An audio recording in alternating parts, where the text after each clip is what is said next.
Mesdames, Messieurs, bonsoir. C'est Football Factory et l'actualité du football guinéen reste dominée par les compétitions africaines avec la Ligue des Champions. Le représentant guinéen était en déplacement pour affronter le Wydad de Casablanca. Après le nul à Conakry, l'équipe de Matam a perdu 2-0 dans cette rencontre retour. Une défaite qui n'est pas sans conséquence. Nous aurons ensemble le classement au compte de ce groupe C avant la fin de cette émission. Une défaite qui laisse les supporters du club de Matam sur un goût amer. Ils n'ont pas aimé la façon dont le Orea a joué. Nous avons rencontré certains à la mi-temps et juste après le coup de sifflet final du match disputé au stade Mohamed V de Casablanca. Vous aurez dans un instant leur réaction. Bienvenue dans cette nouvelle émission. Une nouvelle fois, bonsoir. Merci donc de rester fidèle à cette émission Football Factory avec une production de Newscom. On va parler donc du Orea, le club de Matam, le champion guinéen en titre, l'équipe qui représente la Guinée en Ligue des Champions. Il y a de cela moins de 10 jours, l'équipe de Matam a reçu ici à Conakry au stade du 28 septembre le Wydad de Casablanca dans le cadre de la 3e journée des matchs de poule de la Ligue des Champions. Une rencontre qui s'est soldée par un partage de points. L'équipe de Matam, après l'ouverture du score du Wydad de Casablanca au match aller, Okansé Mandela n'a pas mis assez de temps pour réagir. Il a égalisé avant de rentrer dans les vestiaires à la pause. Et en deuxième explication, il n'y a pas eu de but malgré plusieurs opportunités pour la formation du club de Matam, donc dirigé par Victor Zwenka.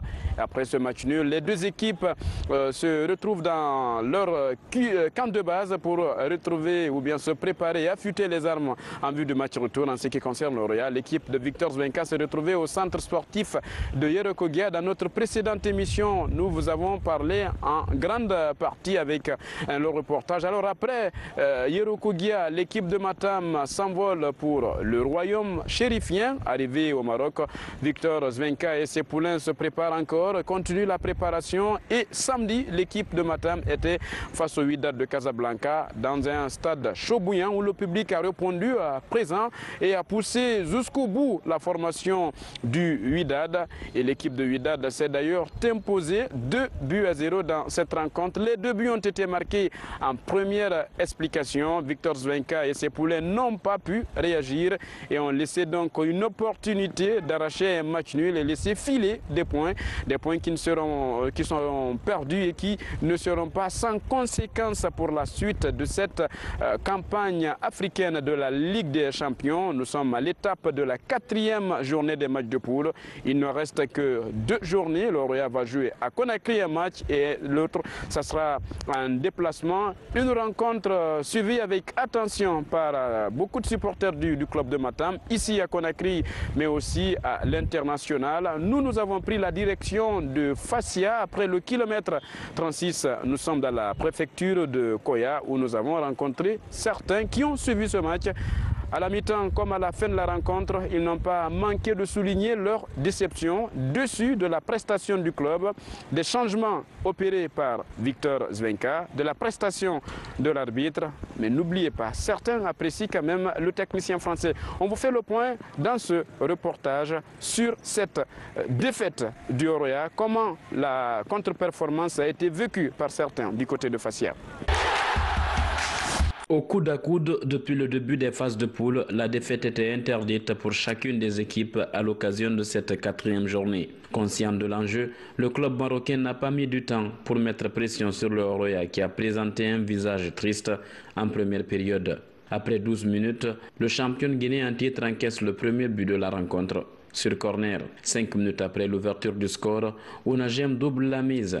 Le Roya est dépassé par la tournure des événements. Avec 2 buts encaissés en première période, le Roya est obligé de réagir pour éviter un revers au stade Mohamed V de Casablanca. Mais vu la physionomie de la rencontre, ce supporter n'est pas optimiste. Tactiquement, le Roya ne reprend pas et techniquement aussi le Roya ne reprend pas. En début de première période, le Roya était un peu passif sur les interventions. Comme l'a dit mon prédécesseur, le Roya respectait trop l'adversaire. Même s'il a perdu tout espoir, il ne manque tout de même pas de suggestions pour Victor Zvenka, le technicien français du club de Matam. Il doit faire entrer, pour moi, il doit faire entrer Francis Ebele débutant et faire entrer un deuxième attaquant et faire sortir Abou Mangui Kamara, faire entrer un latéral plus offensif. Malheureusement, le Camerounais Dipita Ebele finira le match comme il a débuté, c'est-à-dire sur le banc de touche. Pour le reste, le Wydad joue à la gestion jusqu'au coup de sifflet final. Cette défaite laisse les supporters des Rouges et Blancs sur un goût amer. Dans leur analyse de la rencontre, ils font tous les éloges de Mandela Okanse avant de critiquer le coach Zvenka. Franchement, je suis déçu du score. Bon, parce que l'Oria a pêché tactiquement et techniquement. Le fond de jeu de Oria était vraiment négatif. L'entraîneur aussi n'a pas été à la hauteur du match, y compris les joueurs. Seulement, il y a 3 joueurs qui ont pu, disons, se distinguer à la seconde période, tels que Okassi Mandela et le remplaçant Mando qui est sorti à la place de Agogo, qui a fait vraiment un match nul, négatif, franchement. Alors, je suis vraiment déçu du score. Cet autre supporter n'est pas du même avis. Pour lui, Zvenka a fait tout de même de bons changements au cours de la rencontre face au Wydad. Pas décrire ma déception parce que pour moi, il y avait de la place pour faire mieux, mais le Oria n'a pas été à la hauteur.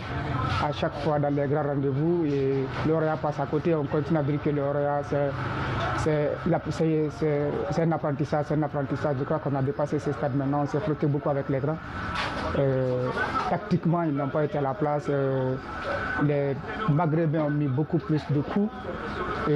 L'arbitrage aussi n'a pas été en faveur du Oria. Il y a eu beaucoup de faits de jeu sur lesquels l'arbitre pouvait siffler à l'avantage du Oria, mais il ne le siffle pas. Et si c'est pour le Wydad, il siffle automatiquement. Je crois que je suis très déçu. Et les réactions aussi de l'entraîneur ne m'ont pas plu. L'entraîneur n'a pas réagi comme ça se doit. Je me demande pourquoi il garde un joueur comme Dipita qu'il ne fait pas jouer. Parce qu'aujourd'hui, Dipita avait sa place. Ceux qui sont rentrés, Boulazi ou Mando ou qui d'autre, je ne sais, ils n'ont pas été à la hauteur, ils n'ont rien fait. Et je suis très déçu, franchement. Naturellement, donc, dans ce reportage, vous avez compris la déception des supporters du club de Matam qui espèrent que cette formation va essayer de rectifier le tir lors de ces 2 prochaines sorties dans cette campagne de la Ligue des Champions au compte de ce groupe C. Mais qu'en est-il de la réaction de Victor Zvenka après le coup de sifflet final? Comment était le coach français, le technicien français qui a donc vu s'envoler des points, qui a perdu? C'est une première défaite dans cette campagne cette saison pour le club de Matam qui pourtant avait gagné 1-0 en déplacement, 2-1 j'allais dire, en déplacement face à l'AS Togopor. C'était lors de la première journée, mais après 2 matchs nuls consécutifs à Conakry, dont le récent c'était face au Wydad de Casablanca. On va suivre la réaction d'après-match de Victor Zvenka juste après le coup de sifflet final. Il est interrogé par Selou Tata Diallo. J'avais demandé à ce qu'on joue au ballon. Justement, le terrain a été adapté pour nous. Je pense que l'adversaire nous a bien pressés. Mais bon, pour moi, le fait de jeu, c'est le corner où il marque le premier but. Je pense qu'il y a coup franc pour nous puisqu'il y a charge sur Radim. Au lieu de ça, il siffle le corner et sur le corner, on prend le but. Je pense que c'est un déclencheur pour le reste du match parce que bon, ça leur permet d'être un peu plus tranquilles puisqu'ils ouvrent le score. Et c'est vrai qu'ils sont un petit peu à nous attendre pour essayer de nous contrer. Et je pense que bon, à partir de ce moment-là, l'équipe a été un peu fébrile. Je pense que notre première mi-temps n'a pas été au niveau que j'attendais, même si la deuxième mi-temps a été un peu mieux. Je pense que ça a été un petit peu juste pour nous et pour leur poser les problèmes. La première mi-temps, comme je viens de l'expliquer à l'instant, ça a été très difficile pour nous. Je pense qu'on a confondu et je crois quand même qu'en première mi-temps, on a joué un peu avec la peur. C'est pour ça qu'on se débarrassait du ballon, on jouait très long. C'est vrai que le fait d'avoir Agogo devant, on a voulu peut-être utiliser son jeu de tête et je pense que ça n'a pas été ce qu'il fallait qu'on fasse parce que notre qualité première, c'est quand même de mettre le ballon au sol et de jouer. Et je pense que bon, là, on a été un petit peu juste. Mais je le répète quand même, c'est quand tu prends un but au bout de 15 minutes, bon, c'est vrai que ça donne beaucoup plus d'allant à l'adversaire et ça lui permet d'être un peu plus tranquille. Parce que même si pendant les 15 premières minutes, on n'a pas fait un grand début, ils n'étaient pas dangereux, ils faisaient tourner le ballon, on était agressif, on a récupéré quelques ballons de contre, mais on n'a pas été mis en grosse difficulté. Donc après, c'est sûr que la fin de la première mi-temps, tu perds 2-0, c'est quand même un peu plus compliqué, même si à la fin de la première mi-temps, on a eu quelques situations. Voilà. Et le fait tournant quand même, c'est le coup franc de Bréfo, que Agogo touche, s'il ne la touche pas, elle rentre dans le but direct. Je pense que c'est un petit tournant parce que ça nous permet peut-être de revenir à 2-1. Donc voilà, la deuxième mi-temps, ça a été un peu mieux, mais bon, on a manqué de justesse dans ce qu'on voulait faire à l'approche des 20 derniers mètres. Monsieur coach. Oui. Coach, durant la conférence d'avant-match, vous avez dit que le Mondial, vous la voyez que sur la télévision. À 2-0, est-ce que c'était pris? Mon discours à la mi-temps, non. Mon discours à la mi-temps, c'est justement, puisque sur cette fin de première mi-temps, on a eu quelques ballons qu'on a récupérés sur du pressing dans les 30 derniers mètres adverses. Et donc je leur ai dit que justement, cette équipe, si on avait la possibilité de marquer un but, on aurait pu les mettre un peu plus en difficulté. On n'a pas pu le faire, c'est dommage, mais je crois quand même qu'aujourd'hui, ils ont eu quand même des occasions, ils ont eu des situations.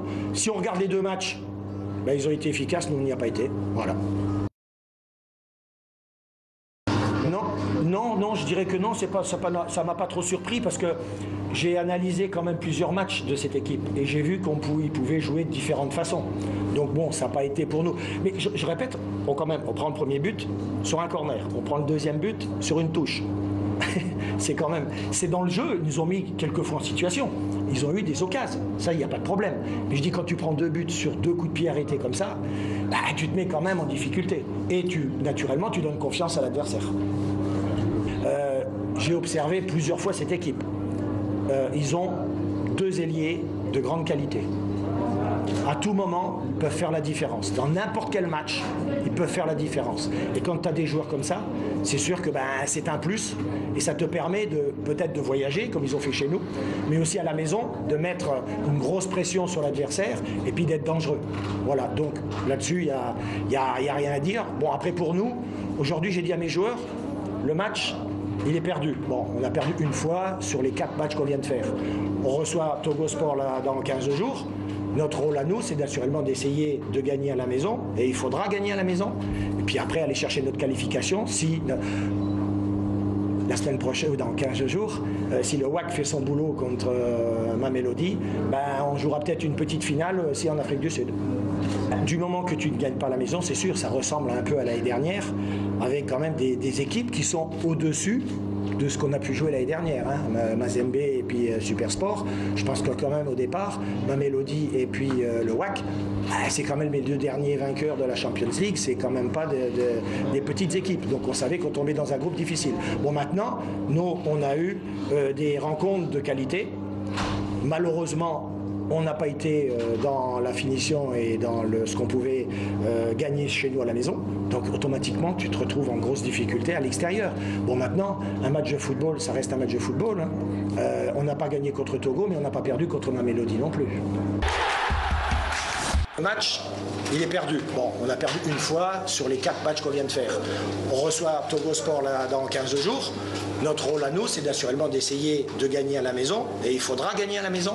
Et puis après, aller chercher notre qualification. Si la semaine prochaine ou dans 15 jours, si le WAC fait son boulot contre Mamelodi, on jouera peut-être une petite finale aussi en Afrique du Sud. En alignant la même équipe que quand j'ai joué la semaine dernière à la maison, je manque d'ambition pour venir ici. Si j'avais manqué d'ambition, je mettais 3 milieux défensifs et puis je me mettais derrière et je ne bougeais pas. Je n'ai pas voulu faire ça. Je pense que la semaine dernière, un joueur comme Bréfo a fait un grand match. Il méritait d'être sur le terrain. Après, j'ai hésité parce qu'on peut dire Agogo, c'est ci et ça. C'est facile. Après un match, on peut tout parler de toute façon. Mais Agogo, la semaine dernière, moi, je suis satisfait de ce qu'il a fait pendant une demi-heure. Jusqu'à la dernière minute, j'ai hésité entre est-ce que je fais jouer une fixation, est-ce que je fais jouer un joueur qui est plus entre les lignes. C'était à moi de savoir ce qui était la meilleure solution. Bon, c'est dommage, il n'a pas su apporter ce qu'on attendait de lui, mais bon, c'est pas le seul. Il y a d'autres joueurs qui ont été un peu moins bons aussi. C'est toute l'équipe, hein. C'est pas aujourd'hui un joueur comme Bafour a été moins rayonnant que la semaine dernière. Voilà, il n'y a que Bréfo qui, dans la continuité de la semaine dernière, a fait un grand match. Non, pas du tout. L'arbitrage, lorsqu'on joue à l'extérieur, l'arbitrage, certainement, c'est humain, il va donner, et ça je le sais, partout où je passe, lorsque je joue à un Master Theatre, je demande à mes joueurs qu'ils soient calmes, sereins, parce que l'arbitre, il va donner quelques avantages, pas de but, quelques avantages à l'équipe locale. Et c'est humain. Aujourd'hui, on voit le match, pratiquement on a 2 ou 3 pénaltys, minimum 2 pénaltys. Il n'a pas ciblé. Il y a eu pas mal. Il faut accepter les règles du jeu, tout simplement. Il faut accepter. Certainement, cette équipe, je suis depuis 6 mois à peu près dans cette équipe. Il y a des joueurs qui ont beaucoup de qualité. Il y a un groupe qui travaille, il y a un groupe très sérieux, un groupe dans un match, il souffre. Vous avez vu aujourd'hui qu'ils souffrent, tout le monde pratiquement défend, on défend pratiquement à 10 séances.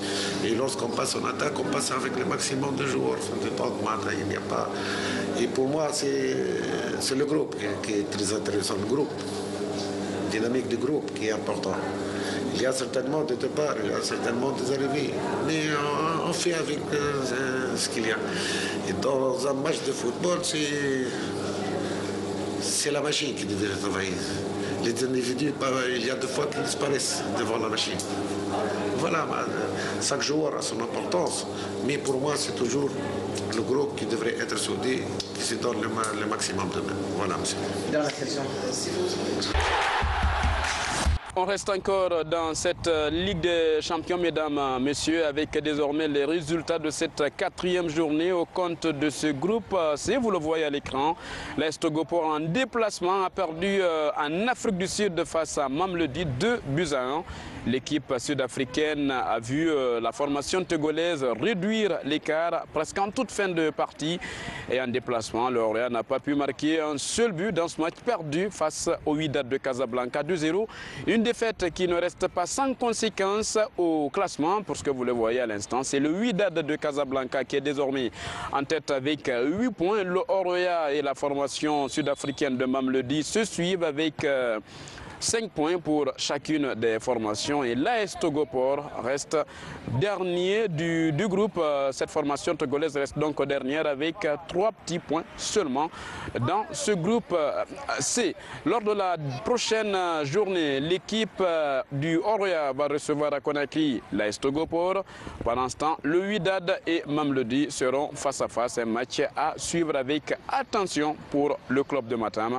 Une équipe de Matam qui surtout devrait s'imposer à Conakry pour une bonne suite dans cette compétition. Avant de terminer cette émission, nous allons vous parler de la prestation des joueurs guinéens à l'international. Oui, parce qu'il y a des championnats qui ont déjà repris. C'est le cas de la France avec la Ligue 2. Et en ce début de saison, un Guinéen s'est illustré. Ibrahima Sodi Conté, il était à Lorient. Cette fois-ci, il est avec la formation de Niort. Il a trouvé le chemin de but. Et pendant ce temps, en Pologne, avec Legia Varsovie, José Martinez Kanté, international guinéen, a aussi trouvé le chemin de but sur un joli coup de tête, un coup de tête qui donne la première victoire à son club.